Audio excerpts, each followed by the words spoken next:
Bem, na aula passada nós falamos bastante sobre o modelo de referência de desenvolvimento de produtos, né? E isso a gente entende como um processo, porque é algo que é feito ao longo do tempo, de forma contínua e repetitiva, e cada produto que vai ser desenvolvido vai ser um projeto. É algo que é temporário, é único, e o objetivo é único, né?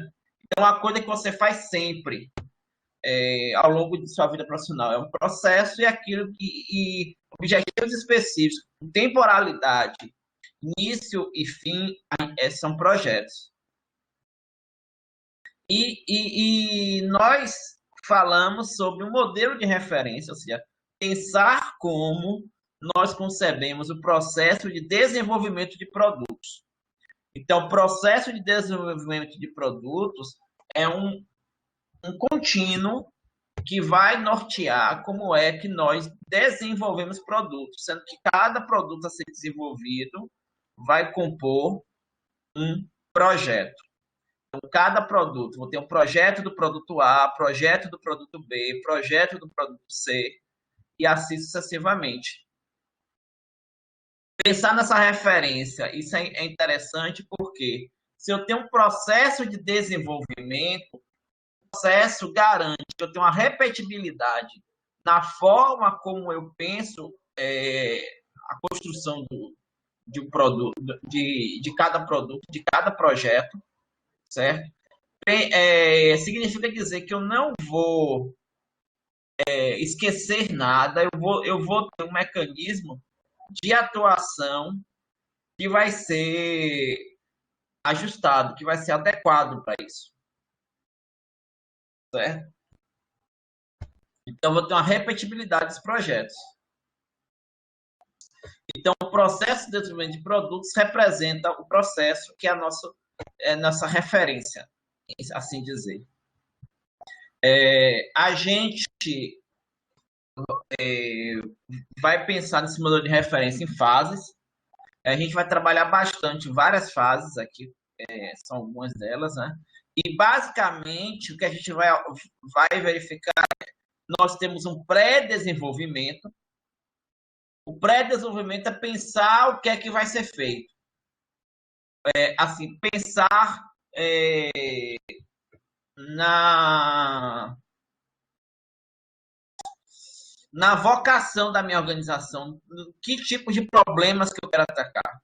Isso tem muito a ver com planejamento estratégico da organização, planejamento estratégico de que produtos eu vou pensar, e a partir daí eu vou ter projetos. Então, eu vou ter um projeto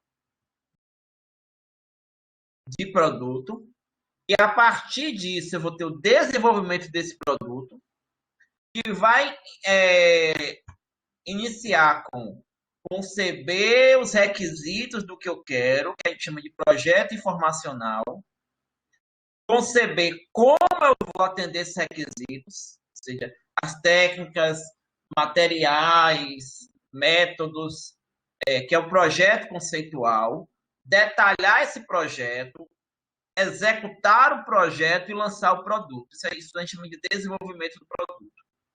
E ao final nós temos o pós-desenvolvimento, que eu vou acompanhar o produto ao longo do ciclo de vida dele e em algum momento eu vou descontinuar o produto. E aí isso envolve diferentes pessoas de diferentes áreas. Essas pessoas vão assumir papéis no modelo de referência.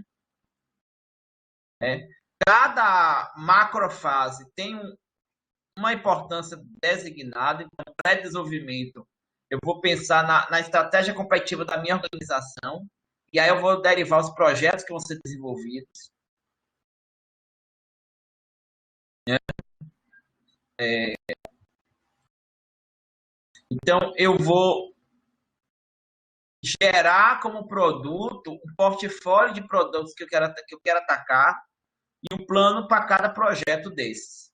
Isso é o que eu espero ter no pré-desenvolvimento, certo? Então, isso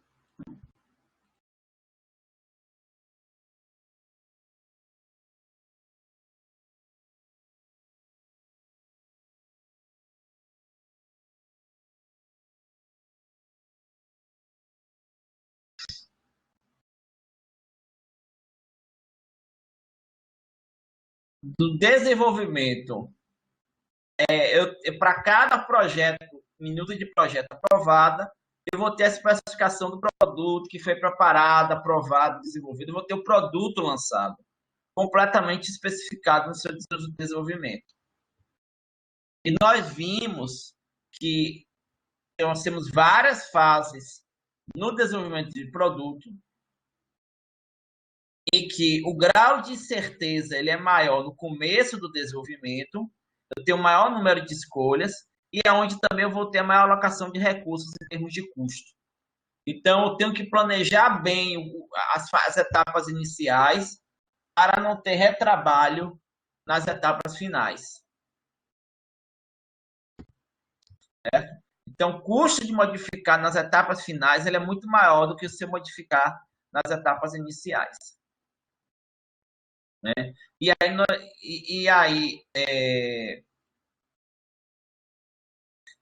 Pensamos que essa fase de desenvolvimento ela é fundamental, porque ela trabalha na concepção do produto.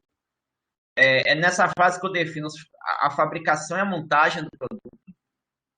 E depois nós temos o pós-desenvolvimento. Eu tenho um produto lançado, e aí eu vou acompanhar esse produto até ele ser retirado do mercado. Eu vou acompanhar, realizar atualizações, melhorias, verificar como é que eu vou retirar o produto do mercado e, eventualmente, eu vou retirar esse produto do mercado, lançando algum outro produto que vá satisfazer as necessidades atuais. Para satisfazer a necessidade dos clientes que já usam o meu produto de forma atualizada com o contexto e necessidades que nós temos em mente. Certo?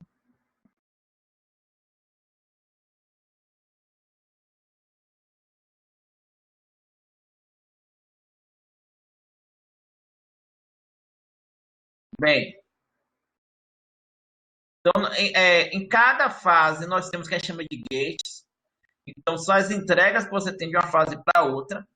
Então, e aí você vai ter critérios para verificar se essas entregas estão ok. Né? A gente já falou sobre isso.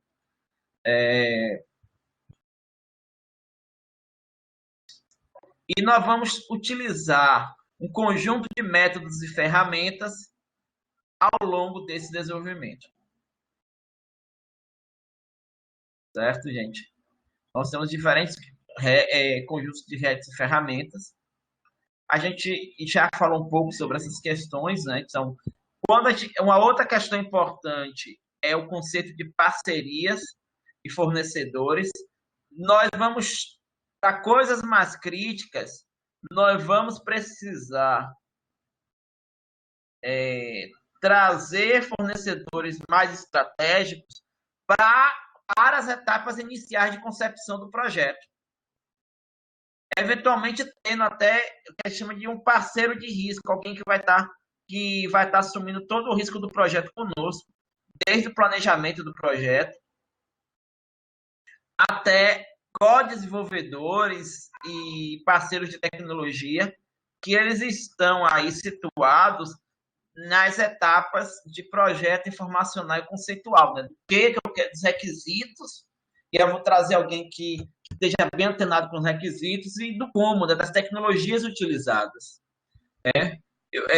Os fornecedores, mais ao final, eles são vistos simplesmente como fornecedores de commodities.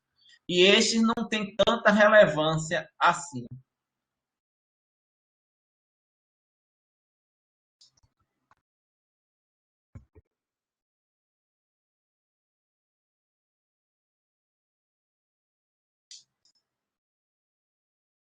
Bem, então nós temos essas questões, né? Quando a gente fala de desenvolvimento de produtos, a gente vai envolver diferentes áreas de conhecimento, a gente já falou isso na aula passada, né? E a gente vai trabalhar fortemente com a gestão do conhecimento da organização. Né? Então a gente tem um conhecimento que está disseminado na organização e a gente vai utilizar ele para o desenvolvimento do nosso produto. Então, e eu também falei que a gente pode ter diferentes modelos de referência adaptados para setores distintos. Então, posso ter um modelo de referência com peculiaridades para o projeto mecânico, outro com peculiaridades para o projeto eletrônico, e assim por diante.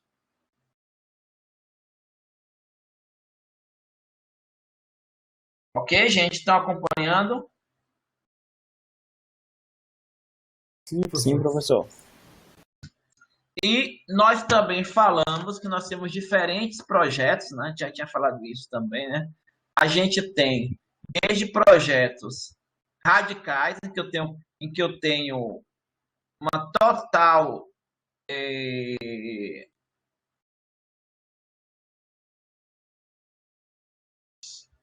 mudança de perspectivas, né? São projetos inovadores, disruptivos. Há projetos que não são tão disruptivos, não são disruptivos, mas eles propõem um novo portfólio de produtos, que a gente chama de projetos plataforma, e projetos que são adaptativos. Os dois exemplos que a gente tem são projetos incrementais, que a gente chama de derivados, e o projeto follow source, onde eu tenho alguma coisa que foi desenvolvida em um outro contexto, por exemplo, uma matriz de uma empresa, e eu vou adaptar para um novo mercado, para um novo contexto. Então, nesses dois casos aqui, as etapas de projeto conceitual, de projeto informacional, essas etapas iniciais, elas são mais focadas, eu vou mexer em pouca coisa. Então, já tem muita coisa desenvolvida. Certo? Então, nós falamos muito sobre isso. E nós temos aqui, então, nosso processo de desenvolvimento de produto.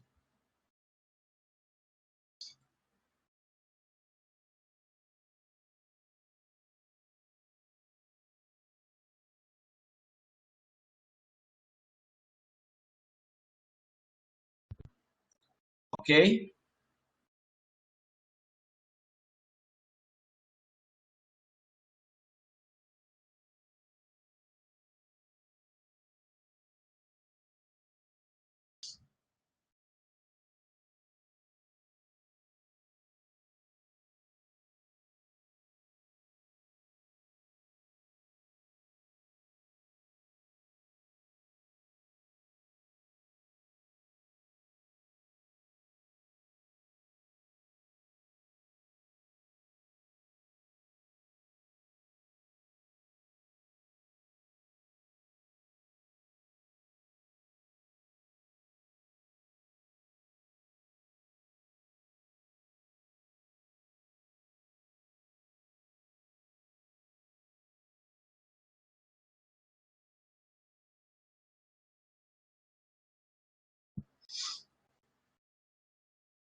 Bem, eu vou trocar aqui.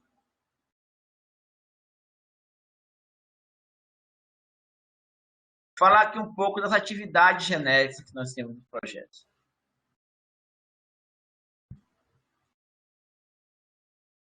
O que é que seria isso? Para cada fase de projeto, você vai pensar na fase, pensar as atividades específicas dessa fase, monitorar constantemente a viabilidade econômica, porque você trabalha com um projeto, ele tem um custo. E a única forma de você evitar que o projeto se torne inviável é monitorar os custos, né? E a cada instante avaliar a fase, aprovar a fase, revisar essa fase.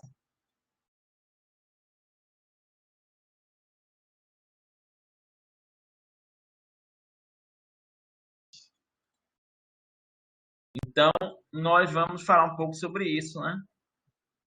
Então, nós temos esse conjunto de atividades. E uma coisa importante também é documentar e registrar lições aprendidas. É o que a gente falou aí de gestão do conhecimento. Eu tenho que fazer a gestão do meu conhecimento. Então, o que seria atualizar o plano de fase? É você verificar o que é que vai ser executado naquela fase. Tá, eu estou no projeto, no planejamento do projeto. O que é esperado que eu faça no planejamento do projeto?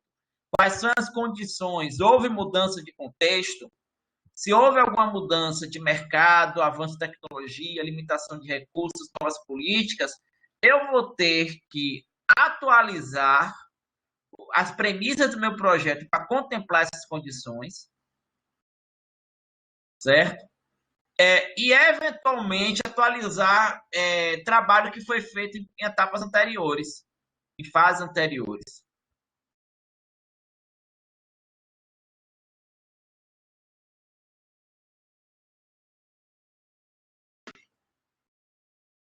Eu vou ter que fazer isso. Monitorar a viabilidade econômico-financeira, a gente tem que garantir que as premissas e indicadores iniciais econômicos e financeiros sejam mantidos, avaliar a rentabilidade do projeto. Ah, mas professor, meu projeto não é rentável porque ele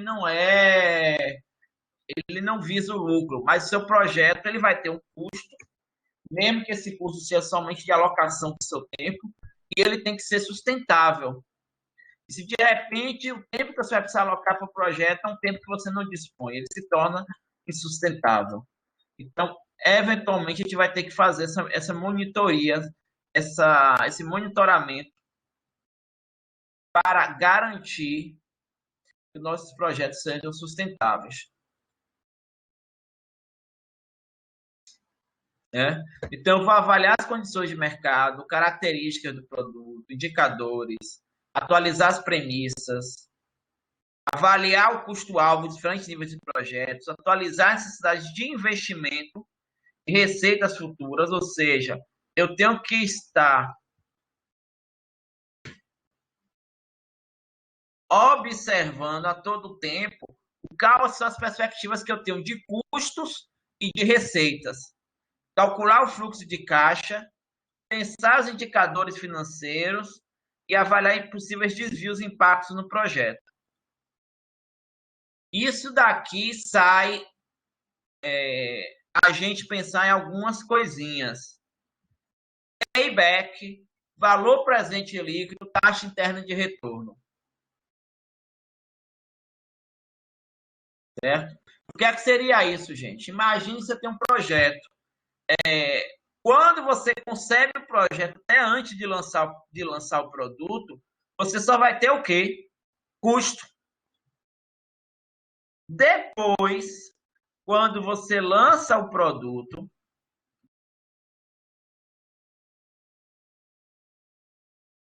que esse produto vai começar a rentabilizar, observando que no final da vida útil do produto,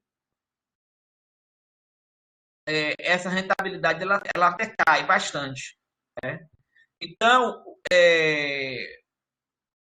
é importante verificar esse fluxo de caixa para a gente ter a clareza no produto de quando é que ele vai se pagar, quando é que em algum momento você pegar o fluxo acumulado e no sexto ano, por exemplo, o fluxo acumulado ele zerou. Quer dizer o quê? O payback do projeto nesse caso aqui, no meio entre o quinto e o sexto ano, o payback do projeto é 5,5 anos. Então, ele se pagou nesse tempo. Ou seja, a partir daí ele começa a se tornar lucrativo.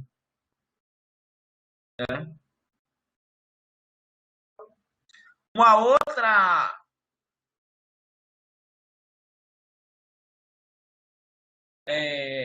questão é o valor presente líquido. Você traz todas as receitas e despesas para o ano corrente, para o momento atual. O que é que o valor presente líquido tem que ser? Maior que zero. Isso quer dizer o quê? Que seu projeto é lucrativo. Por quê? Você tem inflação, você tem os juros, você tem que computar. Então, como é que se o valor presente líquido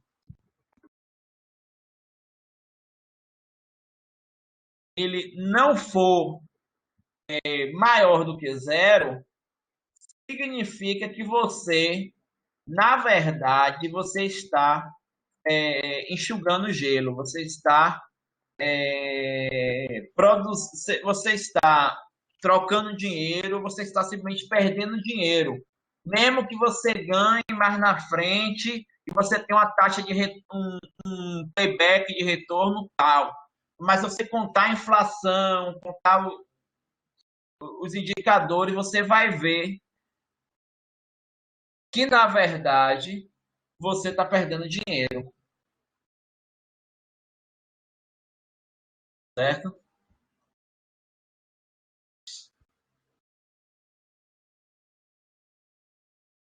Então, é isso que você tem que verificar.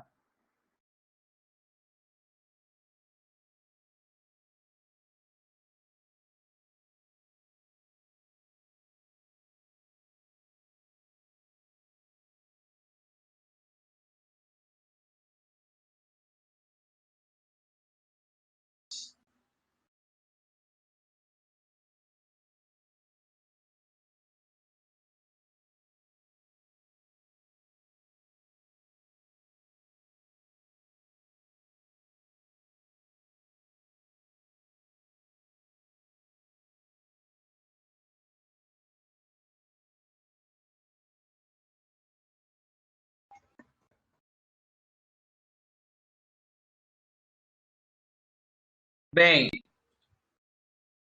e a outra coisa importante bem, e aí, se esse daqui você tem o valor presente líquido, quando você pega e traz todos os valores para o atual, aí você calcula, ó, meu valor presente líquido vai ser de tanto, de 340 mil. Aí eu vou calcular a taxa, que é a taxa interna de retorno, assim, quanto que, que o meu investimento ele vai me dar. Se eu te, e aí eu posso decidir se eu vou seguir esse negócio ou se eu vou, de repente, investir em tesouro direto ou investir em outra coisa que seja mais importante. Então, essa análise financeira, ela é essencial. Depois eu vou pegar uma prática que a gente vai fazer isso, certo? Com a planilha do Excel, a gente vai tratar isso direitinho para a gente verificar a viabilidade do nosso projeto, ok? Bem, monitorar a viabilidade econômica e financeira, então tem que avaliar as receitas, avaliar a necessidade de investimento, custo, calcular o fluxo de caixa, né? Avaliar a fase. Então, eu vou verificar se a taxa interna de retorno continua interessante, se o valor presente líquido é maior que zero, se o payback ele está dentro do tempo esperado, né? Se tiver tudo ok, não tiver nenhum problema no projeto, sigo adiante, né? E aí eu vejo, cumprir as tarefas, os critérios foram atendidos, a viabilidade econômica foi resolvida. Se eu tiver que fazer algum ajuste, vou implementar ações corretivas. Depois eu vou autoavaliar, né? E depois eu vou passar isso para um time assessor. Que a gente parte da premissa que, além da autoavaliação de quem desenvolveu aquela fase, eu vou precisar de um olhar externo para verificar se aquela fase está ok. E aí eu sigo adiante, passo o relatório, passo para a próxima fase. Certo? Projetos grandes, complexos, eles podem utilizar isso, né? Mesmo projetos pequenos, é interessante que você faça essa reflexão se estiver trabalhando com outra pessoa. Essa outra pessoa, ela revisa os passos da etapa. E uma vez que você verifique que a fase está aprovada, você documenta o relatório, você documenta aquilo que foi feito, verifica os riscos, as ações corretivas que vão ser executadas, redireciona esforços e, uma vez que você aprovou, vai para a próxima fase, entregando o resultado para a próxima etapa.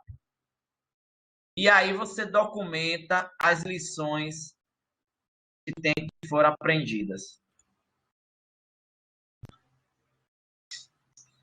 Você formaliza, registra, verifica as tarefas específicas. Você executa aquilo que tem que ser feito, certo? Bem,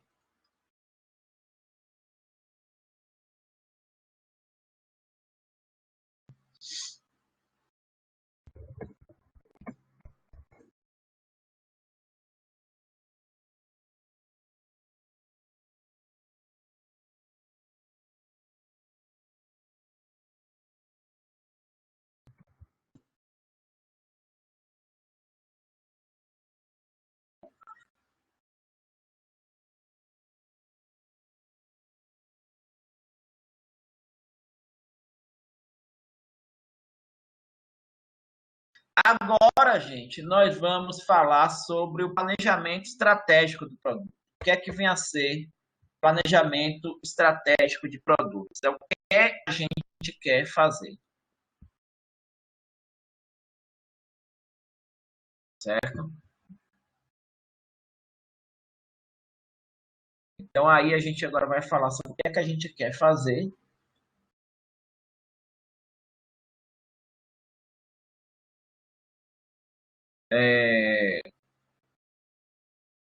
Conseguindo acompanhar?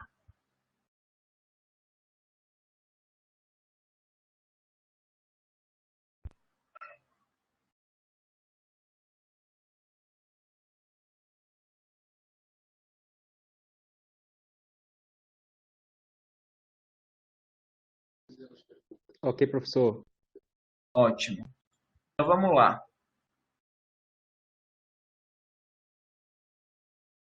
Bem, qual é a ideia, gente?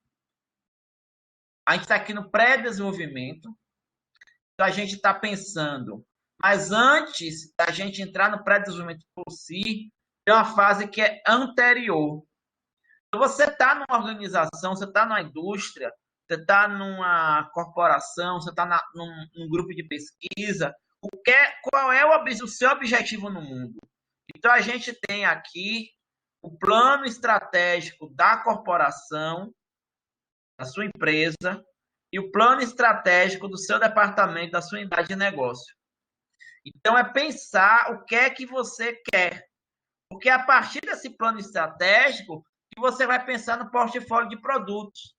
E no planejamento estratégico de produtos. Nada adianta a gente querer começar a gestar produtos se eu não sei qual é a minha vocação. Então, a coisa mais importante é saber qual é a vocação, o que é que eu estou propondo fazer de melhoria para o mundo. Isso que é relevante, isso que vai nos dar um norte.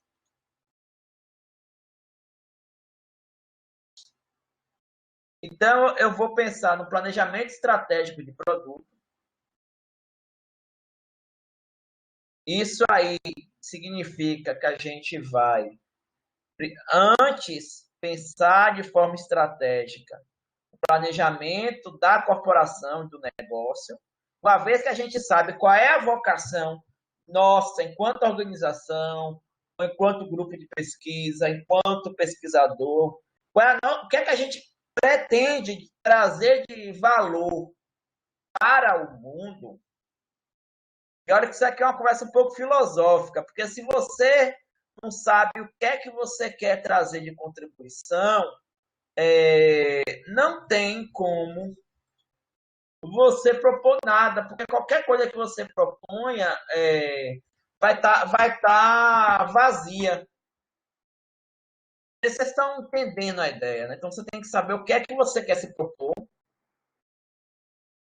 e a partir daí você seguir, certo? Bem, e uma vez que eu sei o que eu quero propor, eu vou para o meu planejamento de negócio. Planejamento de negócio, eu vou dizer, olha, eu quero atuar em tais áreas, em tais atividades, o mercado, a tecnologia que eu quero, que é definidora é essa, e a partir daí eu vou propor um plano de estratégico de negócios, eu vou analisar o portfólio de produtos que eu quero propor, e eu posso revisar e chegar a um novo portfólio de produtos. E a partir do portfólio de produtos, para cada produto novo, ou cada produto que vai ser modificado, você vai gerar o quê? Uma minuta de projeto. E vai mostrar o que é que você quer atacar. Certo? Então, você vai ter o plano estratégico de negócios, você vai ter que atacar dessa forma. O plano estratégico ele é revisto periodicamente, então vai ter horizontes de médio e longo prazo. Em geral, pode acontecer que de um ano para outro não tenha mudanças significativas. Por outro lado, pode ter mudanças profundas. Então, se a gente for pegar o plano estratégico das organizações de 2019, muitas delas tiveram que fazer alterações profundas depois de tudo que a gente vivenciou nesse ano, em 2020. Então, muitas vezes o contexto é alterado e você tem que se adaptar a esse contexto. Então, eu penso no meu plano estratégico de negócios. Eu vou ter que pensar as atividades, planejar recursos, pensar em gerenciamento de projetos, propor um conjunto de atividades. Isso vai ter que envolver os melhores profissionais e toda a alta gerência. Eu vou ter que envolver toda a minha corporação nisso.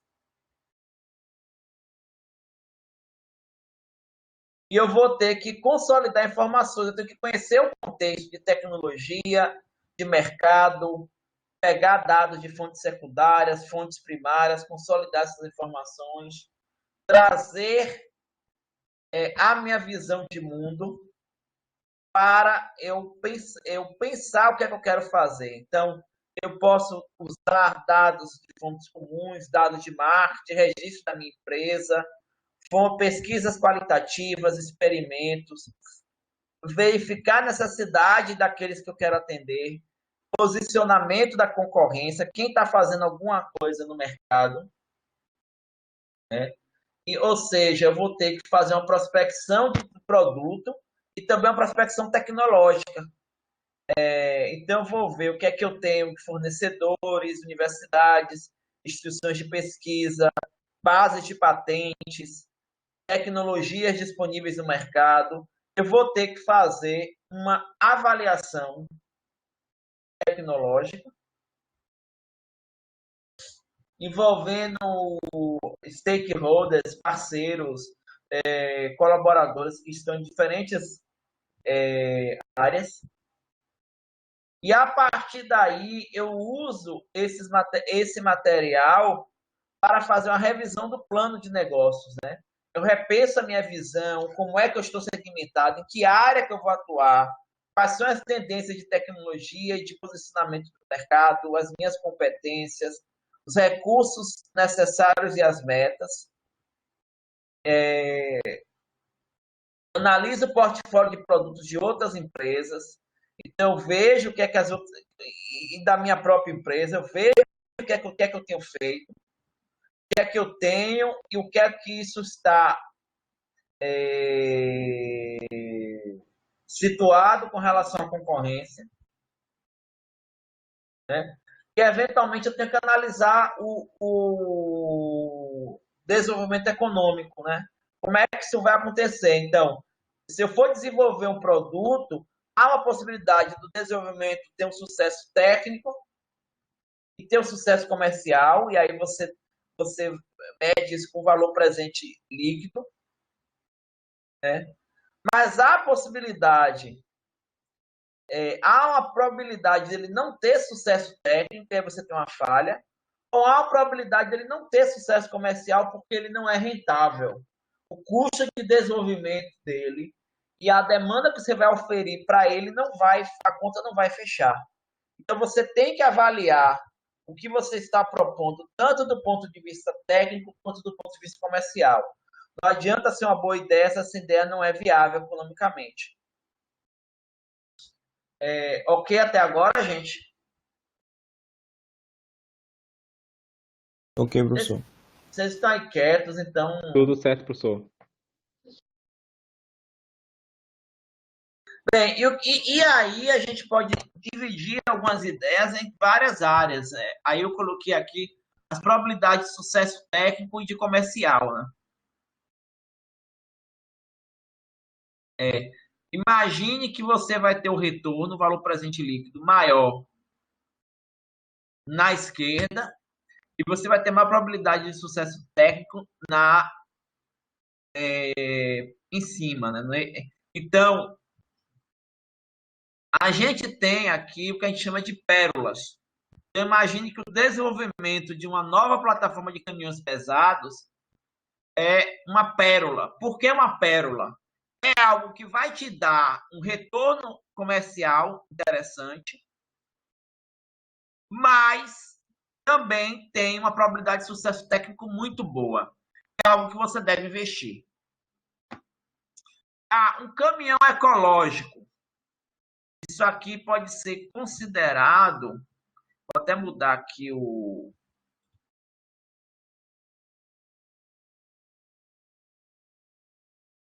elefante branco. Por quê? Vai me dar pouco retorno e é muito difícil o desenvolvimento do caminhão ecológico.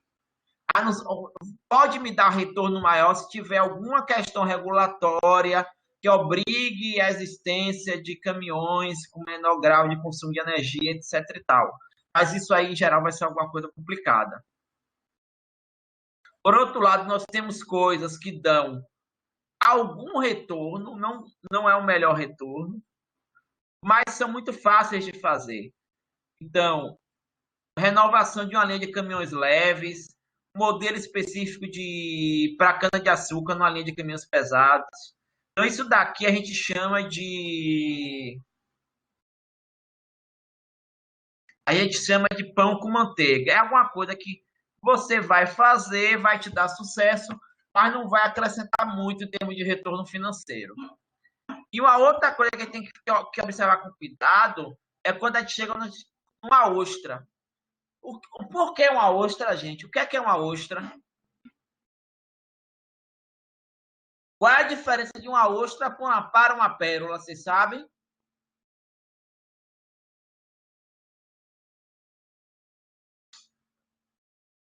Alguém pode me dizer A, por que a a ostra ostra... precisaria de um trabalho ainda para a gente atingir a pérola, né? Ainda precisa de desenvolvimento. Exatamente. Então, a ostra é algo que você vai ter uma probabilidade de sucesso técnico menor, ou seja, há um risco técnico maior no desenvolvimento, mas ela vai ser alguma coisa rentável. Ela não é uma pérola. Ela tem uma pérola ali, mas vai dar trabalho para você tirar aquela pérola. É algo que você tem que fazer com muito cuidado. Você tem que desenvolver projetos ostra com muito cuidado. Projetos elefante branco, você tem que fugir. Coisas que têm risco técnico maior e pouco retorno financeiro, fuja. Certo? No dia a dia, as empresas fazem muitos projetos de pão com manteiga, elas sempre fazem projetos de pão com manteiga de todo ano, e de vez em quando fazem projetos pérolas, projetos que têm investimento técnico, um sucesso técnico alto, provavelmente, de funcionar, mas que sejam altamente, que sejam rentáveis. Então, a gente tem que realizar sempre projetos pão com manteiga. Eventualmente, a gente vai realizar algumas pérolas, ter cuidado com as ostras e fugir dos elefantes brancos. Né?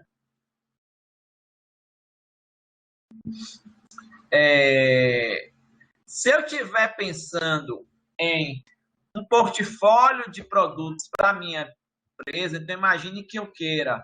Eu tenho várias ideias, e aí você quer dizer, qual é que eu vou investir? Você vai avaliar diferentes possibilidades e atribuir preços, pensar em critérios de avaliação.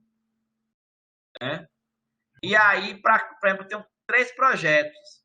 E aí, para cada projeto desses, eu verifico como é que ele se posiciona em relação ao nicho de mercado, qual é o custo da operação, qual a flexibilidade de expansão. E aí eu verifico quais são os projetos quais são os projetos que são viáveis, fazendo essa avaliação. No caso aqui, por exemplo, eu tenho um projeto LCGB, em que eu tenho 3 pessoas diferentes fazendo avaliação de diferentes aspectos desse projeto e tiro uma média ponderada, né? Eu já participei de uma edital de P&D, que a técnica de avaliação é justamente essa. Você tinha diferentes stakeholders, diferentes pessoas da organização que estavam encomendando um projeto de pesquisa aplicada e que eles avaliavam vários aspectos. E depois a gente tinha uma média ponderada para dizer aquilo que era mais viável ou não. Eu faço isso para cada projeto e, de repente, eu descubro, olha, eu descobri os projetos mais viáveis, talvez valesse a pena eu trabalhar somente nesses 3 projetos aqui no meu portfólio. Esse projeto aqui, Família Beta G, eu não vou trabalhar porque ele teve uma avaliação pequena, né? Avaliação, então, possivelmente, ele deve ser um projeto ou de maior risco, ou de menor retorno, ou qualquer coisa do tipo, dependendo do peso que você dá aos critérios de avaliação. Você pode também fazer uma análise comparativa, né? Então, você pode... e a partir daí, você vai selecionar novos projetos e propor mudanças no portfólio de produtos. Vão ter produtos que vão ser descontinuados. Isso depende da observação do mercado, né? Vão ter produtos que vão ser iniciados. Vão ter projetos que vão ser abandonados ou congelados. Qual é a diferença desse para o primeiro, gente? Produto a ser descontinuado é algo que você já lançou, já está rentabilizando, mas você decide que não é mais vantagem seguir com aquilo.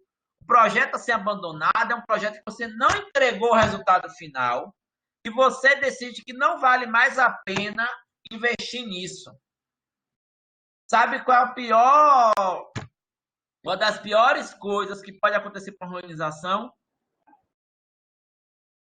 é ela ter um projeto que ela já investiu muito recurso naquele projeto e aquele projeto vai retornar um produto não viável. Sabe por quê? Porque, em geral, há uma tendência das organizações de continuar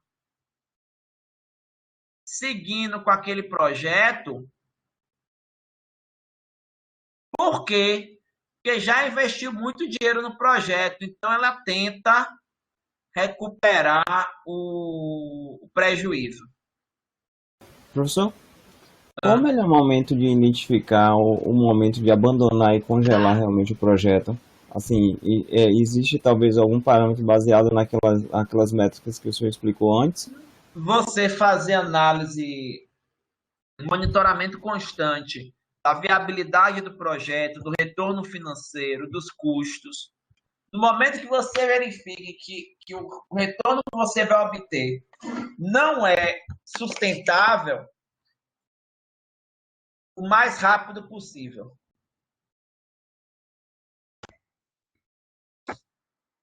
Entendi, obrigado. O mais rápido possível. Vale para projetos, vale para relacionamentos, vale para qualquer coisa na vida. Se não estiver funcionando e você não vê perspectiva de funcionar, o quanto antes você pular fora, melhor, porque você consegue gastar energia em coisas que possam funcionar. Tá claro esse conceito, gente?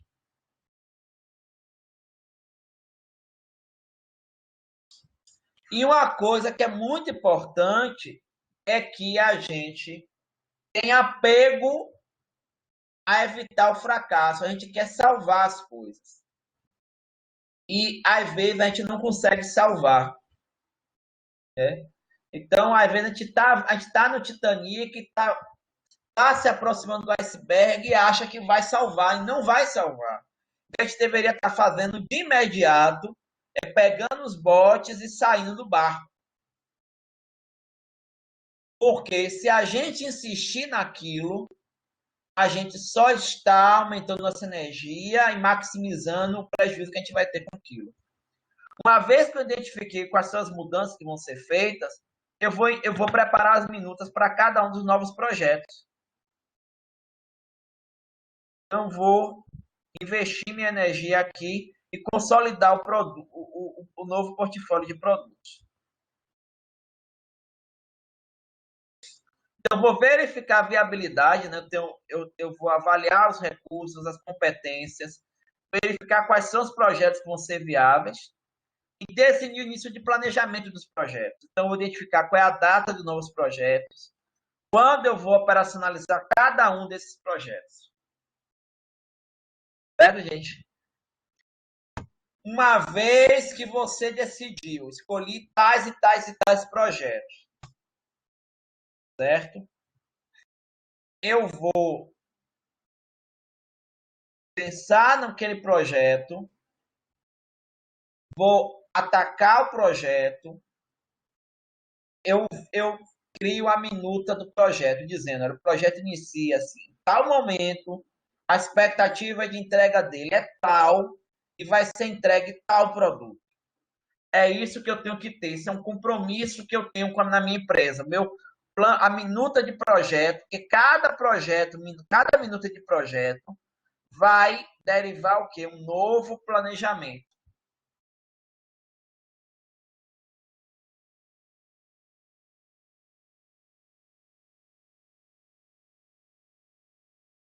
Tá claro, gente?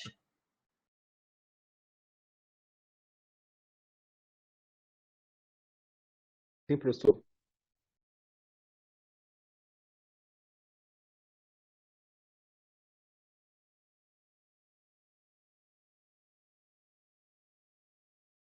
Bem,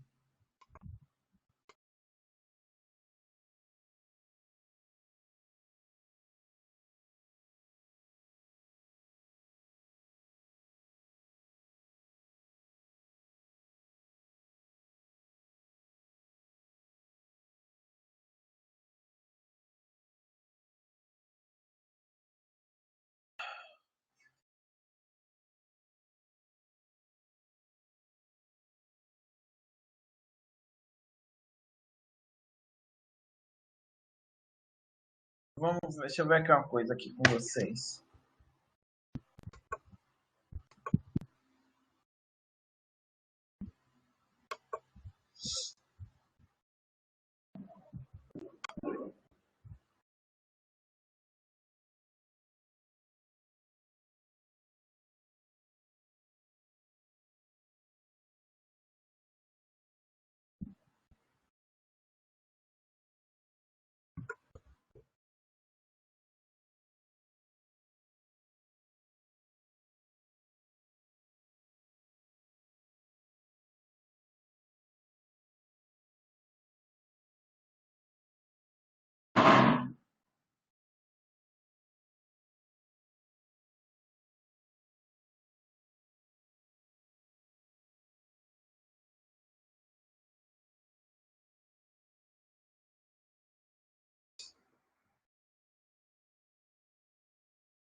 Só um minutinho.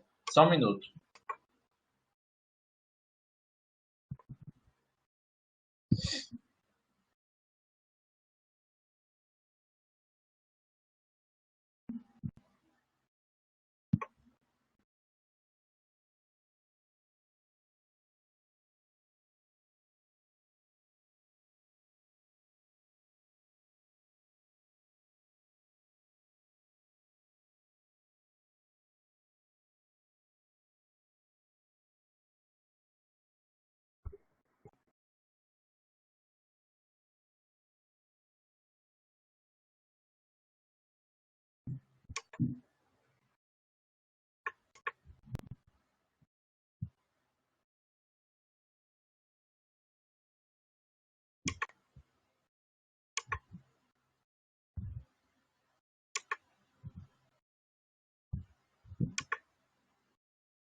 Só um minutinho que eu estou baixando aqui uma planilha para vocês.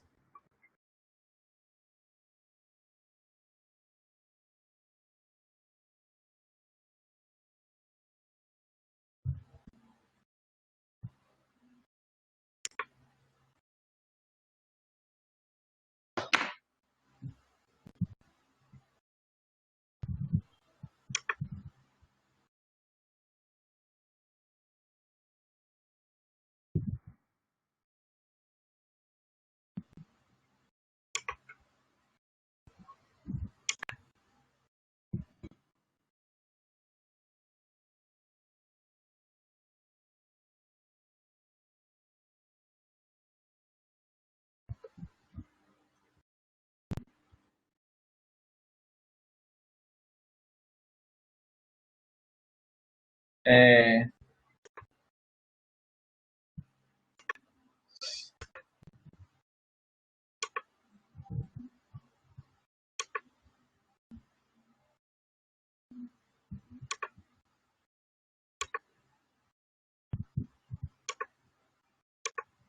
estão vendo aqui, gente?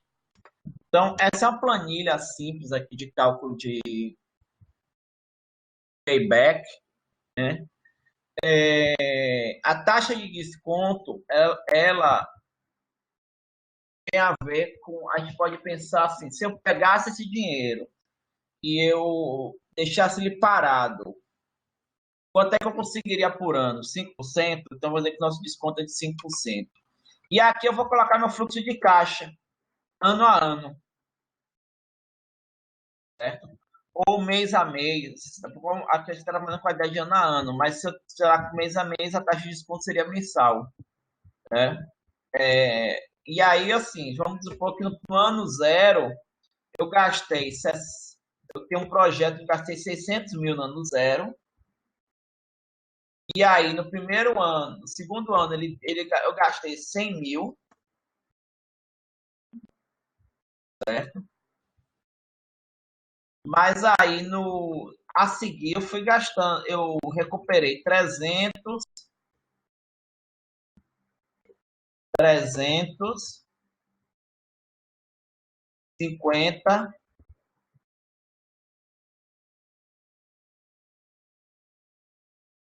50 mil.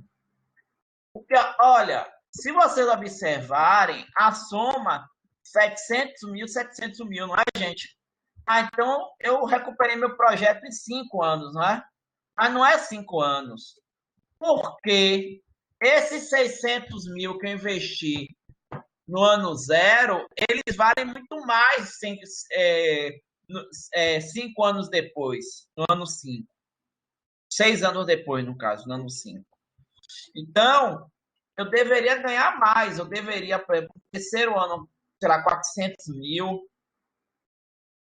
Observa, 400 mil, 100 mil de saldo, quer dizer que o meu VPL é 2.700. Quer dizer o quê? Quer dizer que eu me esforcei, gastei o tempo, fiz tudo, para quê? em troca de R$ 2.000. Vocês entenderam? Você gastou o seu tempo em 6 anos, do ano 0 ao ano 5, em troca de R$ 2.700.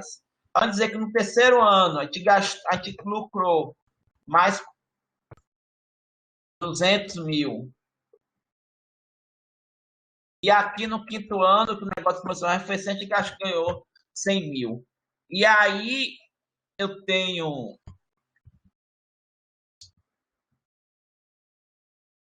um valor presente líquido, olha, o que é que eu tive de lucro? 165 mil. Do investimento, de como esse investimento retornou para a gente, certo? Então, isso é relevante para a gente ter uma ideia de gastos. Vamos assim, olha, eu gastei vendo 600, 10 mil, 300, 600, 400, 200 e vou até aqui para 50 mil. Quer dizer o quê? Que em 6 anos, esse projeto ele me retornou 230 mil. Né? A taxa interna de retorno de quanto? 17% ao ano. É interessante? É interessante. O valor presente líquido dele, 230 mil, né? 230 mil. Vou ver aqui.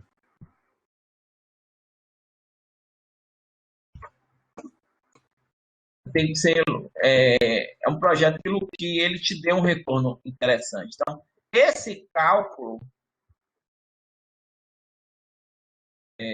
aí a gente tem que começar a fazer, né?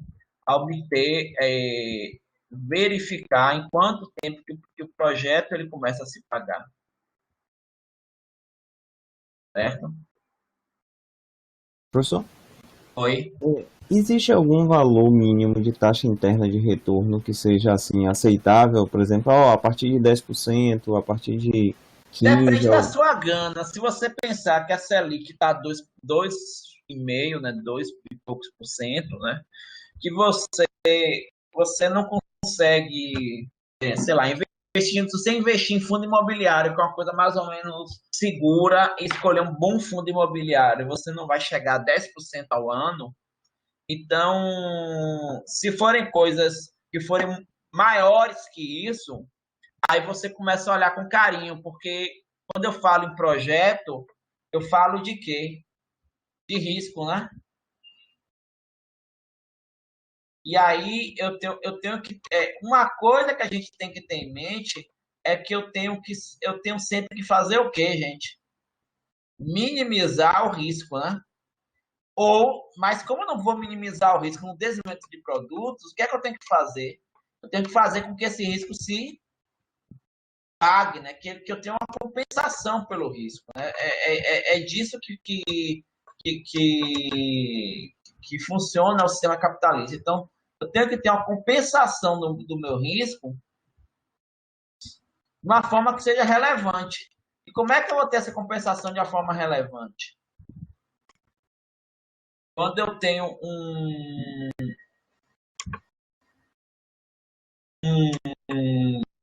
de retorno que ela é razoavelmente maior do que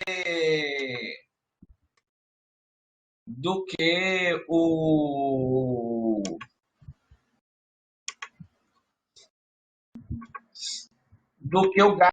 custo que eu vou ter, do que a falta de trabalho que eu vou ter em fazer a coisa mais tranquila, que é investir no investimento de baixo risco. Então, eu tenho que ter alguma coisa que pague essa conta. Tá claro? Entendi, obrigado. Então, assim, por que a gente está falando dessas coisas? Por que isso tem a ver se os nossos projetos, eles tipicamente vão ser projetos de menor porte, né? Mas a ideia do mestrado é trazer para vocês esse feeling. Esse feeling ele é importante para a formação de vocês, para a gente pensar, quando a gente estiver pensando em ideias, a gente pensar nas ideias de forma estruturada. Eu pensar num projeto, eu visualizar o projeto com todos os custos, com todas as questões, né? E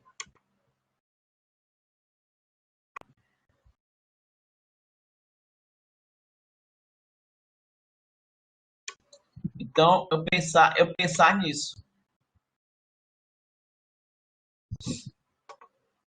Gente, eu vou colocar aqui na